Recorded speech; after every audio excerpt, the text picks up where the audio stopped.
আজ দেশের প্রাক্তন প্রধানমন্ত্রী অটল বিহারী বাজপেয়ীর ১০১তম জন্মবার্ষিকী। প্রাক্তন প্রধানমন্ত্রীর জন্মবার্ষিকী উপলক্ষে আজ উত্তরপ্রদেশের রাষ্ট্র প্রেরণা স্থল উদ্বোধন করবেন প্রধানমন্ত্রী নরেন্দ্র মোদী। দেশের বিভিন্ন প্রান্তে প্রাক্তন প্রধানমন্ত্রী ভারতরত্ন অটল বিহারী বাজপেয়ীকে শ্রদ্ধা জানাচ্ছেন বহু মানুষ। দিল্লিতে প্রাক্তন প্রধানমন্ত্রীকে শ্রদ্ধা জানিয়েছেন রাষ্ট্রপতি ও প্রধানমন্ত্রী।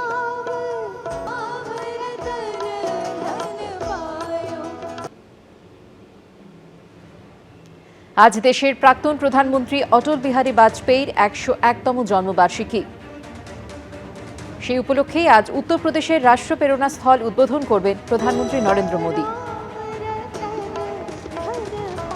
দিল্লিতে প্রাক্তন প্রধানমন্ত্রীকে শ্রদ্ধা জানিয়েছেন রাষ্ট্রপতি ও প্রধানমন্ত্রী। প্রথমে মেলেনি প্রশাসনের অনুমতি। দিনের দিন আদালতের অনুমতি নিয়ে সাগরদ্বীপে সভা করলেন শুভেন্দু অধিকারী। ৭,০০০ সমর্থক নিয়ে সভা করার অনুমতি মেলার পরই সভা থেকে কার্যত হুঁশিয়ারির সুর শোনা গেল তাঁর গলায়। কালকে রাত্রিবেলা 10টার সময় ইলেকট্রনিক্স চ্যানেলে দেখিয়েছে যে সবার অনুমতি বাতিল করলেন কাকদ্বীপের মান্যবর এসডিও মহোদয়। ওর নাম ছবিটাও আমার দরকার, পাঠাবেন আমাকে, কাজে লাগবে। ধোপে টিকল না প্রশাসনের আপত্তি। ফের একবার আদালতের অনুমতি নিয়ে সভা করলেন শুভেন্দু অধিকারী। যোগ দিলেন বিজেপির মথুরাপুর সাংগঠনিক জেলায় পরিবর্তন সংকল্প সভায়। বুধবার দক্ষিণ ২৪ পরগনার সাগরদ্বীপে শুভেন্দু অধিকারীর সভার অনুমতি দেয়নি স্থানীয় প্রশাসন। এই নিয়ে মঙ্গলবার মহকুমা শাসককে চিঠি দেন সাগর থানার ওসি। সেই চিঠিতে উল্লেখ করা হয়, গঙ্গাসাগর মেলায় পুণ্যার্থী ও বিরোধী দলনেতার নিরাপত্তার কথা মাথায় রেখে অনুমতি না দেওয়ার সিদ্ধান্ত নেওয়া হয়েছে। চিঠিতে বলা হয়, বিরোধী দলনেতা জেড ক্যাটেগরির নিরাপত্তা পান, ভিভিআইপি প্রোটোকলে বিকল্প রাস্তা নেই। অনুমতি না পেয়ে আদালতের দ্বারস্থ হন শুভেন্দু অধিকারী। বিচারপতি কৃষ্ণা রাওয়ের দৃষ্টি আকর্ষণ করেন তিনি। বুধবার গঙ্গাসাগরের শর্ত সাপেক্ষে শুভেন্দু অধিকারীর সভায় অনুমতি দেয় কলকাতা হাইকোর্ট। রাজ্য সরকারের প্রস্তাব অনুযায়ী সভায় অনুমতি দেয় আদালত। দুপুর ১টা থেকে বিকেল ৫টা পর্যন্ত সভায় অনুমতি দেওয়া হয়।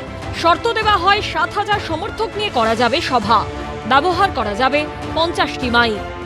রাত্রি ৯:৫০-এ এসডিও তরফ থেকে একটি অর্ডার আসে, যেখানে বলা হয় হচ্ছে যে পুলিশের তরফ থেকে বেসিক্যালি আপত্তি জানানো হচ্ছে, তাই জন্য পারমিশন দেওয়া যাবে না। আজকে সকালবেলাতে আমরা ওই অর্ডারটিকে চ্যালেঞ্জ করে মাননীয় জাস্টিস কৃষ্ণা রাওয়ের ঘরে আমরা আবার লিভ নিই। আদালত আজকে অনুমতি দান করেছেন, অনুমতি অ্যালাউ করেছেন, পারমিশন দিয়েছেন।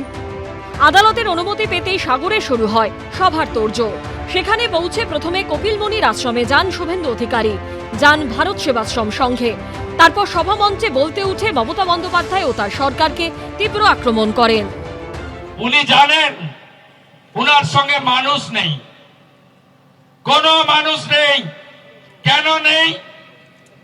কেন্দ্রের এবং আপনাদের যে অধিকার, ভারত সরকারের উন্নয়নের কাজ আপনারা পাননি। চুরি, জোচ্চুরি, দুর্নীতি ছাড়া অন্য কিছু করেনি। আপনি সপরিবারে জেলে যাবেন, এত চুরি করেছেন আপনি। একটা গান আছে জানেন তো, চিরদিন কাহারও সমান নাহি যায়। আমি এই অফিসারদের থেকেও বড় বড় মাতব্বর অফিসারদের দেখেছি যারা 11-র আগে আমাদের সঙ্গে এই ব্যবহার করত, 11-র পরে স্যালুট দিত। উনি তো 2020 সালের নভেম্বর মাস অবধি এই সরকারের মন্ত্রী ছিলেন। কখনো এইখানে তৃণমূল কংগ্রেসের তিনি ছিলেন বিধায়ক, কখনো সাংসদ, কখনো রাজ্যের মন্ত্রী। আপনি যতদিন ছিলেন খারাপগুলো বলে তার প্রতিবাদে ইস্তফা দেননি কেন? বুধবারই শুভেন্দু অধিকারীর ঝাড়গ্রামে সভাতেও অনুমতি দেয় হাইকোর্ট। ২৮শে ডিসেম্বর ঝাড়গ্রামে হবে শুভেন্দু অধিকারীর সভা। সকাল 10টা থেকে বিকেল 5টা পর্যন্ত কর্মসূচিতে মিলল অনুমতি। বিরোধী দলনেতা হিসেবে এখনো পর্যন্ত শুভেন্দু অধিকারীর ১০২টি কর্মসূচির অনুমতি দিয়েছে আদালত। সৌভিক মজুমদার ও শিবাশিস মৌলিকের রিপোর্ট, এবিপি আনন্দ। সুপ্রিম কোর্টের দেওয়া সময়সীমার মধ্যে আরজিকর মেডিকেলে পোস্টিং পেলেন না চিকিৎসক অনিকেত মাহাতো। কেন সর্বোচ্চ আদালতের নির্দেশ মান্য করা হচ্ছে না, প্রশ্ন তুলে স্বাস্থ্য ভবনে ডেপুটেশন দিতে যান চিকিৎসকদের একাংশ। যদিও পুলিশি বাধায় খালি হাতেই ফিরতে হলো তাদের। এই অর্ডারটা দেখাও, সুপ্রিম কোর্টের অর্ডার দেখুন, পড়ে দেখুন। দফায় দফায় কথা কাটাকাটি ধস্তাধস্তি, চ্যালেঞ্জ পাল্টা চ্যালেঞ্জ। চিকিৎসক অনিকেত মাহাতোর পোস্টিং বিতর্কে ফের একবার তপ্ত হয়ে উঠল স্বাস্থ্য ভবন চত্বর। সুপ্রিম কোর্টের নির্দেশ সত্ত্বেও চিকিৎসক অনিকেত মাহাতোকে আরজিকর হাসপাতালে পোস্টিং দেওয়া হচ্ছে না কেন, এই প্রশ্ন তুলে বুধবার স্বাস্থ্য ভবনে ডেপুটেশন দিতে যান অনিকেত মাহাতো, দেবাশিস হালদার সহ চিকিৎসকদের একাংশ। মিছিলে অংশ নেন joint platform of doctors, West Bengal junior doctors forum, Abhaya youth forum ও মেডিকেল সার্ভিস সেন্টারের সদস্যরা। সুপ্রিম কোর্টের রায় মেনে অবিলম্বে ডাক্তার অনিকেত মাহাতোকে আরজিকরে পোস্টিং দিতে হবে।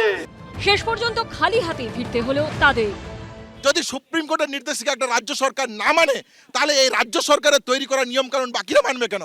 যদি সুপ্রিম কোর্টের নির্দেশিকা একটা স্বাস্থ্য ভবনের মতন কর্তৃপক্ষ না মানে, তাহলে যে স্বাস্থ্য ভবন সারা পশ্চিমবাংলার স্বাস্থ্য ব্যবস্থাকে পরিচালিত করে, সেই পরিচালন তারা কিভাবে করবেন?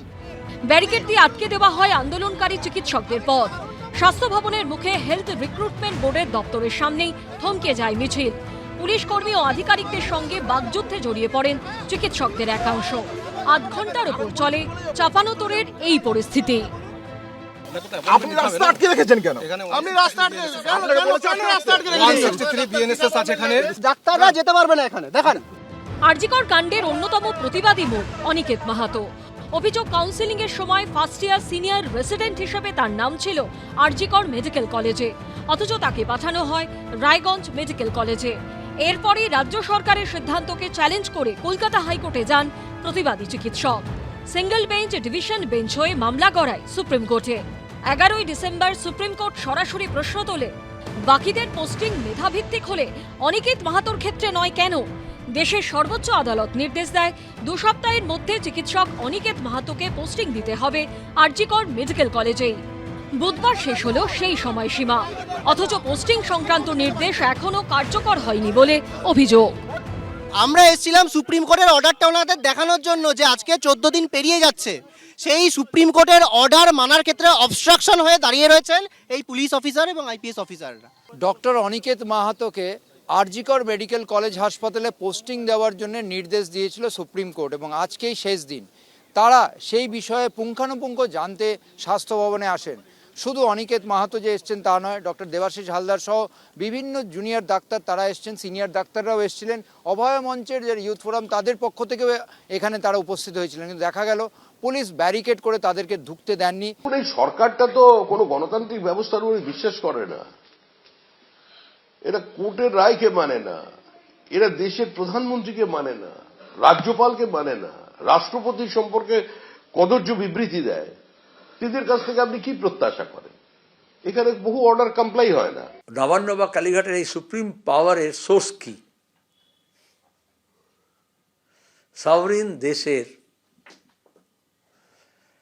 হাইয়েস্ট জুডিশিয়াল এস্টাবলিশমেন্ট, তাদের রায় হলো এই ডাক্তারের পোস্টিংয়ের ব্যাপারে। It's a gross violation. কিন্তু সৈয়া ভাই কোতওয়াল ডর কাহে কা, হিন্দি প্রবাদ এমনি এমনি আছে। এ নিয়ে পাল্টা খোঁচা দিয়েছে তৃণমূল। আইনের বিষয় কোর্টে বলবেন, কোর্টের বিষয়। আবার এটাও তো পাশাপাশি গ্রামের মানুষ, জেলার মানুষও দেখছেন যে যারা নাকি খুব বিপ্লবী তাদের জেলায় যেতে বুকে ব্যথা করে, তাদের সব ক্রিম পোস্টিংয়ে রাখতে হবে, নইলে তারা কোর্টে চলে যাবে। প্রশ্ন হলো, এই টানাপোড়েনের শেষ কোথায়? ঝিলম করঞ্জাই, আশাবুল হোসেন ও উজ্জ্বল মুখোপাধ্যায়ের রিপোর্ট, এবিপি আনন্দ। এবিপি আনন্দ, এগিয়ে থাকে, এগিয়ে রাখে।